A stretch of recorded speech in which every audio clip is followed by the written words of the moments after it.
तो इस वीडियो में स्टार्ट करते हैं यार सॉल्यूशन ऑफ एक्सरसाइज 3.2। ठीक है, देखो जो पहला इसमें एक क्वेश्चन ये दे रखा है, 2, 3 और थर्ड क्वेश्चन मेरे सारे वर्ड प्रॉब्लम्स भरे हुए हैं।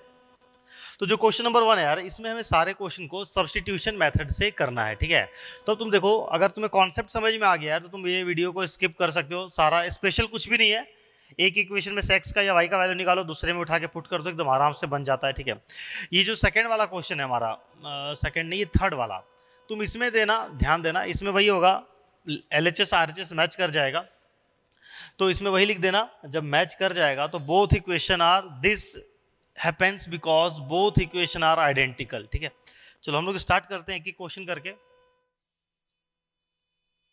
पहला क्वेश्चन, ठीक है, solve the following pair of linear equation by substitution method. तो इसमें भी एक एक क्वेश्चन, दो इक्वेशन दे रखा है यार, फटाफट करते हैं यार, क्योंकि समझाने का कुछ बचा नहीं है। x + y = 14 and x - y = दिया हुआ है 4, ये इक्वेशन 1, ये हो गया इक्वेशन 2 फ्रॉम इक्वेशन 1। ठीक है, इक्वेशन 1 से x का या y किसी का भी वैल्यू निकाल लो। तो हमें काम करते हैं फ्रॉम इक्वेशन 2 निकालते हैं, सेकेंड वाले इक्वेशन से, ताकि ये y उधर जाके प्लस हो जाए। From equation 2 x = 4 + y। ठीक है, सेकेंड इक्वेशन से हमें x का वैल्यू मिल गया और पुट x = 4 + y इन इक्वेशन नंबर 1 में लाके इसको उठा के 1 में पुट कर दो। ठीक है, यहाँ पुट कर दो। तो इक्वेशन 1 क्या एक बार लिख लो, यहाँ पे x + y = 14, x के जगह पे हमें क्या लिखना है 4 + y। तो 4 + y = 14, ये 4 उधर जाके माइनस हो जाएगा और y + y मिलके क्या बन गया 2y हो गया और उधर जाके हो गया 10। तो y का वैल्यू मिल गया 5। ठीक है, y का 5 आ गया, 5 पुट कर दो, किसी में भी पुट कर लो यार। तो पुट y = 5 इन एक नंबर। ठीक है, तो x + y था 14, तो x + 5 = 14, 5 उधर जाके माइनस हो जाएगा, तो x = 9। तो x का वैल्यू आ गया 9 और y का वैल्यू आ गया 5, यही करना था। ठीक, इसके बाद अगला s और t के टर्म्स में दे रखा है। ठीक है, तो s - t = 3 एंड जो सेकंड इक्वेशन है वो हमारा स्टैंडर्ड फॉर्म में नहीं दिया हुआ है, इसको हम रीअरेंज कर लेंगे। तो s - t = 3, ये तो हो गया एक इक्वेशन। ठीक है, एंड s/3 + t/2 = 6। ठीक है, सेकेंड इक्वेशन। तो हम यहाँ लिख लेते हैं rearrange second equation two make it simple. ठीक है, एलसीएम ले लेंगे, ये हो जाएगा 2s + 3t, नीचे में जो एलसीएम 6 आया वो 6 इधर जाके मल्टीप्लाई हो जाएगा, तो ये बन जाएगा 36 और इसको नया नाम दे दिया 3 नंबर। तो अब हम क्या करेंगे, इक्वेशन 1 और 3 को सॉल्व कर लेंगे। ठीक है, तो इक्वेशन 1 से हम क्या करते हैं, s का वैल्यू निकाल लेते हैं। From equation 1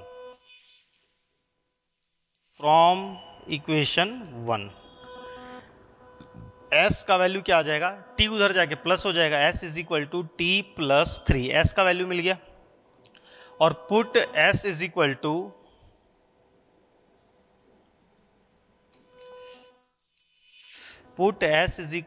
t + 3 in third equation.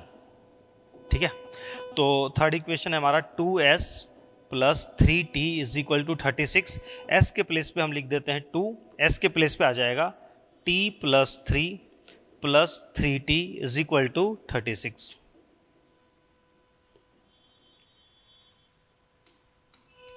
तो ये हो गया 2t + 6 + 3t = 36। ठीक है, 2t + 3t मिलके बन गया 5t एंड 6 उधर जाके माइनस हो जाएगा, तो ये बन जाएगा 30 और 5 उधर जाके डिवाइड हो जाएगा, तो t का वैल्यू आ जाएगा 6।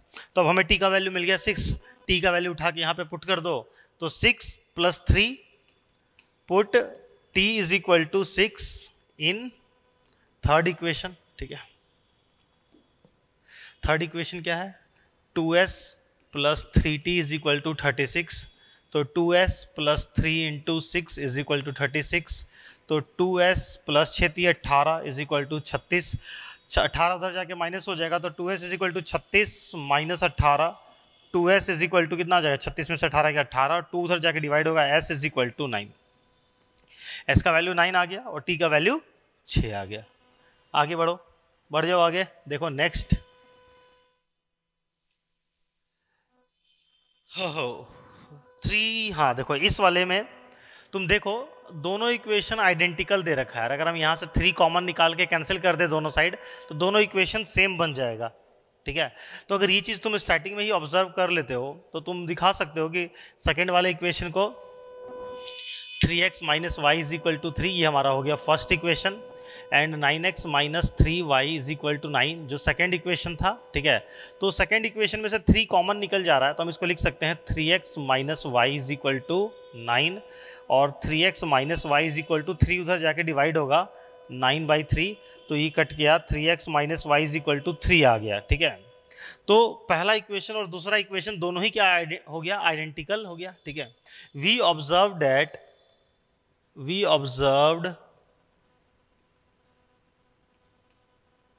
that both the equation are same और आइडेंटिकल, सेम लिख दो आइडेंटिकल लिख दो। ठीक है, we observe that both the equation are same. ठीक है, हमने ये ऑब्जर्व कर लिया यार कि दोनों इक्वेशन सेम है, देयरफॉर वी डू नॉट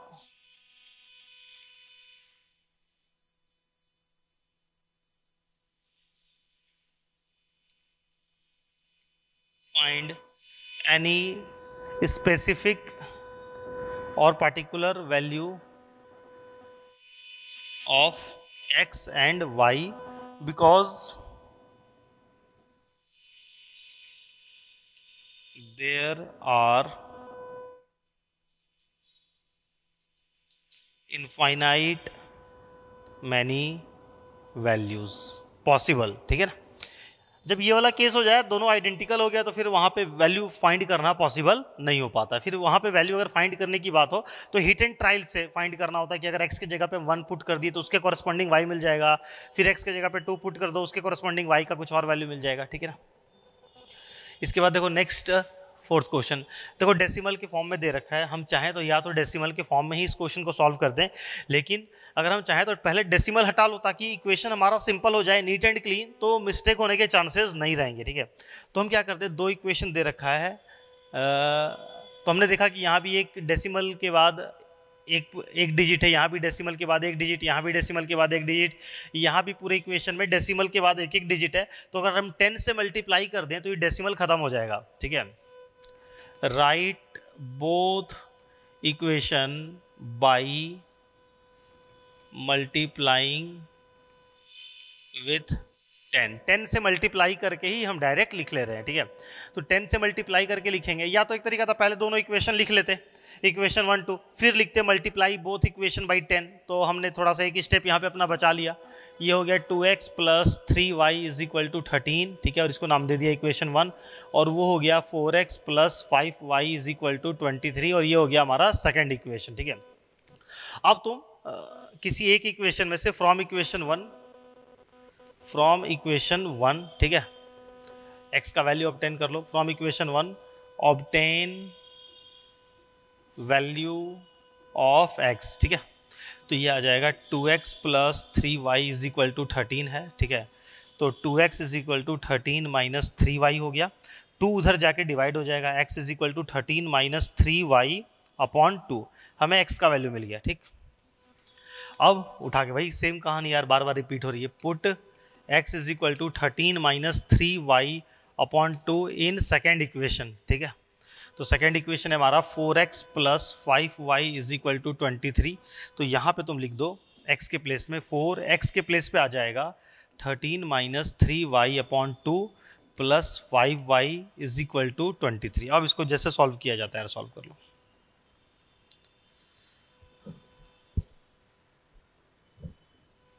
तो 4 से ये 2 कट गया, यहीं पे मल्टीप्लाई नहीं करेंगे, काट दिया हमने, तो 2 से मल्टीप्लाई कर लेंगे तो 26 minus 6y plus 5y is equal to 23 हो गया। ठीक है, और -6 प्लस 5 ये माइनस y बन जाएगा, और 26 उधर जाके माइनस हो जाएगा, 23 में से 26 गया तो -3 बचेगा, दोनों साइड से माइनस भी कट गया, तो y का वैल्यू 3 आ गया, y का वैल्यू 3 उठा के पुट कर दो, x का वैल्यू आ जाएगा। तो y का वैल्यू 3 कहाँ पुट करे यार, कहीं भी कर लो ना, 1 में पुट कर लिया, लिख लेना put y is equal to 3 in first equation, तो क्या आ जाएगा 2x plus 3 into 3 is equal to 13, 3 3 9, 9 उधर जाके माइनस हो जाएगा, तो 2x इज इक्वल टू 4 हो जाएगा और x का वैल्यू आ जाएगा 2। ठीक है, अब देखो आगे नेक्स्ट फिफ्थ पार्ट। ठीक है, देखो रूट के टर्म्स में दे रखा है, और एक बात मैं यहाँ पे तुम्हें बता दूं, नोट कर लो, बहुत इंपॉर्टेंट चीज है ये, नोट डाउन कर लो इसको। ठीक है, नोट। ठीक है, जब भी तुम्हें ऐसा इक्वेशन दिखाई दे, देखो यहाँ पे x एंड y दे रखा है एंड कोई कांस्टेंट टर्म, इस वाले इक्वेशन में भी कांस्टेंट टर्म मिसिंग है एंड इस वाले इक्वेशन में भी कांस्टेंट टर्म है ही नहीं, सिर्फ x एंड y है, तो कंफर्म है, बिना सॉल्व किए हम बता सकते हैं कि सॉल्व जब तुम करोगे तो x का वैल्यू 0 आएगा और y का वैल्यू भी 0 आएगा, इसके अलावा और कुछ नहीं हो सकता है। कंफर्म है, तुम चेक कर लो। चाहे इसके बदले मैं और कॉम्प्लिकेटेड क्वेश्चन कर दूं, under root 583x plus root 921y is equal to 0, under root 387x plus under root 943y is equal to 0। लो, इन दोनों इक्वेशन को सॉल्व करो, तुम तो पागल हो जाओगे यार, लोग यार इसको कैसे सॉल्व करें। ठीक है, तो निकालोगे x का वैल्यू, कितना कॉम्प्लिकेटेड होगा भैया। अगर कॉम्पिटिटिव एग्जाम में क्वेश्चन आता है एमसीक्यू में, तुमने अगर ये चीज देख लिया कि भैया कांस्टेंट टर्म दोनों इक्वेशन से गायब होना चाहिए, दोनों इक्वेशन से, दोनों ही इक्वेशन में कांस्टेंट टर्म नहीं है, आंख बंद करके लिखो x equal to 0, y equal to 0। क्यों ऐसा होता है ना, जब भी अगर कांस्टेंट टर्म में मिसिंग है तो जिस भी इक्वेशन में कांस्टेंट टर्म मिसिंग होता है, ठीक है, उसका ग्राफ बनाएंगे तो कंफर्म है कि वो वाली लाइन ओरिजिन से पास करेगी। तो इसमें कांस्टेंट टर्म मिसिंग है, इसका ग्राफ जैसे भी बने, इधर बने, ऐसे बने, ऐसे बने, कंफर्म है कि ओरिजिन से पास करेगा। एंड इसमें भी कांस्टेंट टर्म मिसिंग है, तो इसका भी ग्राफ कहीं पे भी बने ओरिजिन से पास करेगा। तो ये 0,0 दोनों के लिए कॉमन हो गया। ठीक है, बहुत इंपॉर्टेंट बात है यार, लिख के कहीं से स्पेशल अपना रख लो इसको।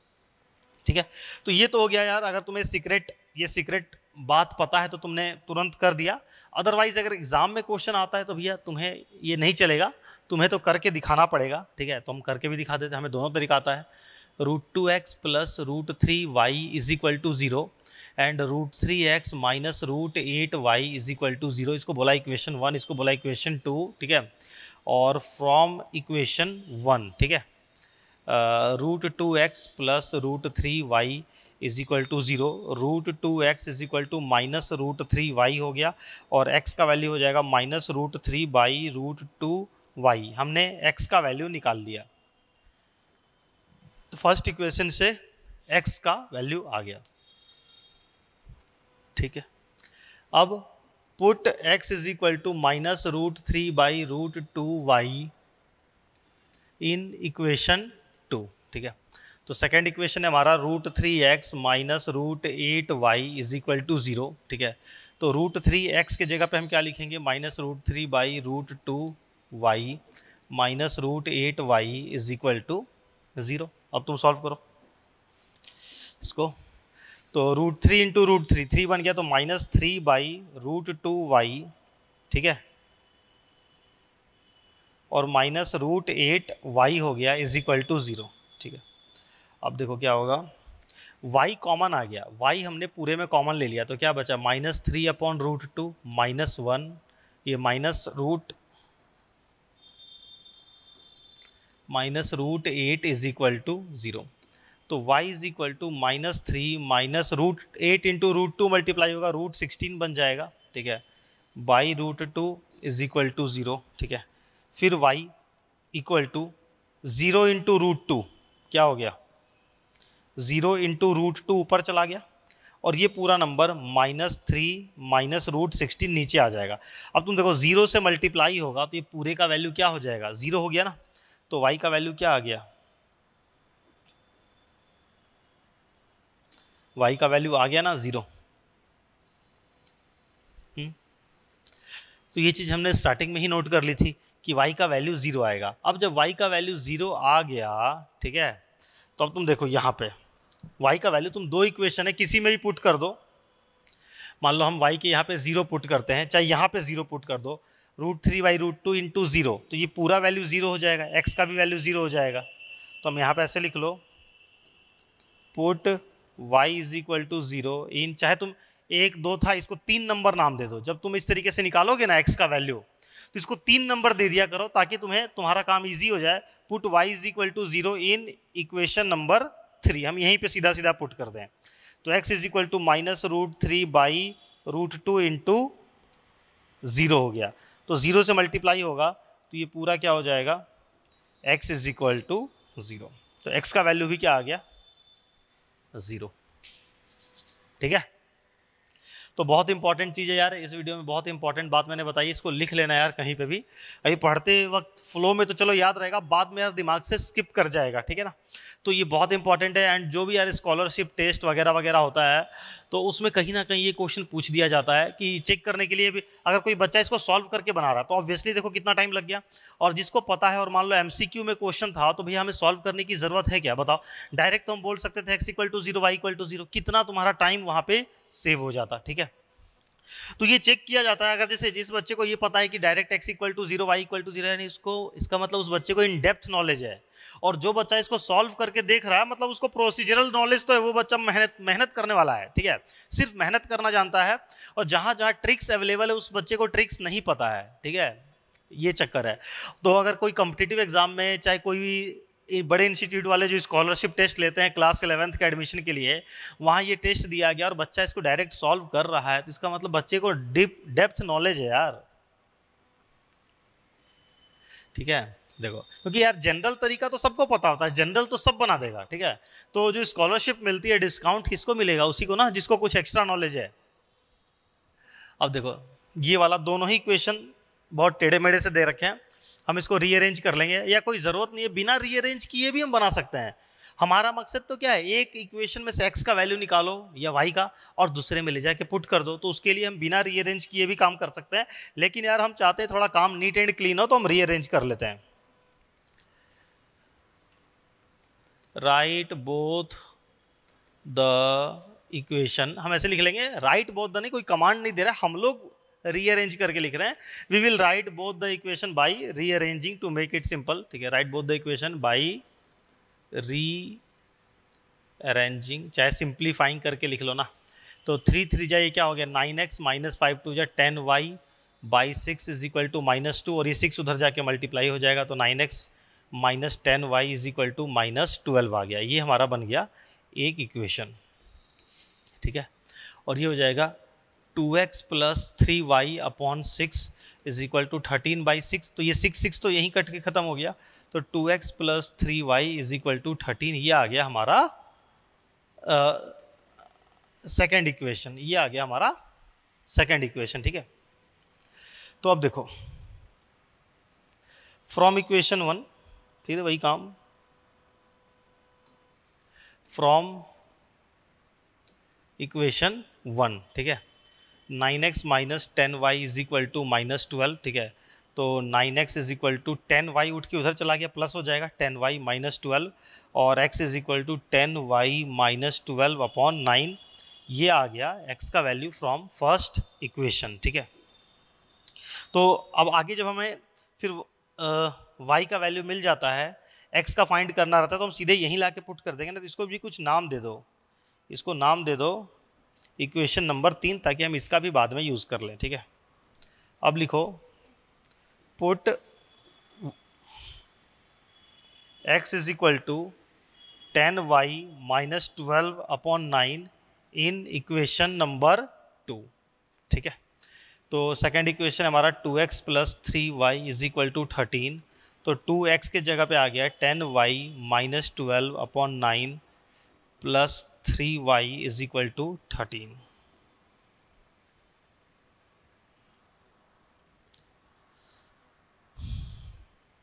ठीक है, कटेगा तो नहीं, तो 20y माइनस 12 दूनी 24 upon 9 plus 3y is equal to 13।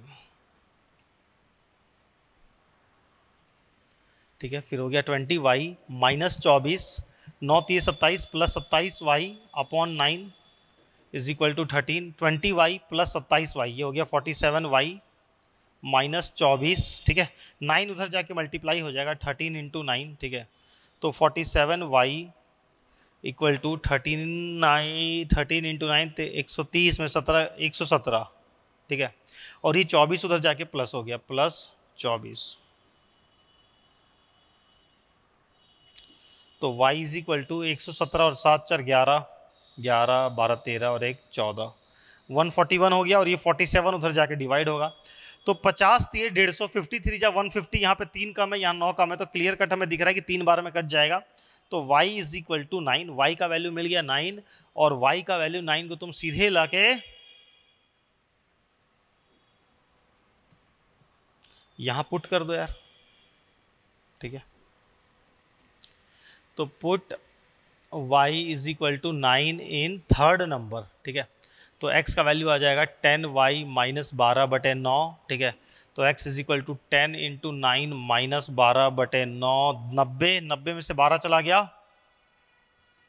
78/9। तो ये नहीं कट रहा है ना, ये नहीं कटेगा। 13 3 से कट जाएगा, 3 बार में, 3 से 2 बार में 6, 18 18 18 18 कट गया 6 बार में, 26/3। तो x का वैल्यू आ गया यार 26/3, ठीक है, ये हो जाएगा। तो y का हो गया 9, x का वैल्यू 26/3, ठीक है। अगर सारा कुछ सही हुआ तो, अगर कहीं 19-20 हो गया होगा यार कैलकुलेशन मिस्टेक, तो तुम चेक कर लेना।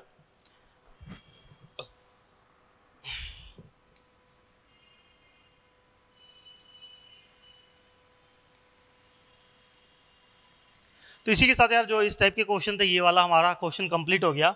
अब जो नेक्स्ट है, नेक्स्ट क्वेश्चन नंबर 2, ठीक है। देखो वापस आते हैं स्टार्टिंग वाले पेज में। तो ये था, ये सारा क्वेश्चन हमने कर लिया। अब सेकंड नंबर और इसके बाद जो थर्ड नंबर है उसमें सारा हमें वर्ड प्रॉब्लम करना है। तो इस वीडियो में ये वाला क्वेश्चन कर लेते हैं और फिर ये सारा क्वेश्चन करेंगे हम अगले वीडियो में। देखो तो सॉल्व इसमें भी यार कुछ स्पेशल नहीं है, वही 2 इक्वेशन दे रखा है, दोनों को सॉल्व करो। तो 2x plus 3y is equal to 11 and 2x minus 4y is equal to minus 24, दोनों को सॉल्व करो। और सॉल्व करने के बाद बोल रहा है कि m का वैल्यू फाइंड करो, ठीक है, यहाँ पे। तो जब हम इन दोनों इक्वेशन को सॉल्व कर लेंगे तो हमें x एंड y का वैल्यू मिल चुका होगा। तो जब x एंड y का वैल्यू मिल गया होगा तो यहाँ पे x का वैल्यू पुट कर देंगे, यहाँ पे y का वैल्यू पुट कर देंगे, तो हमें m का वैल्यू मिल जाएगा, ठीक है।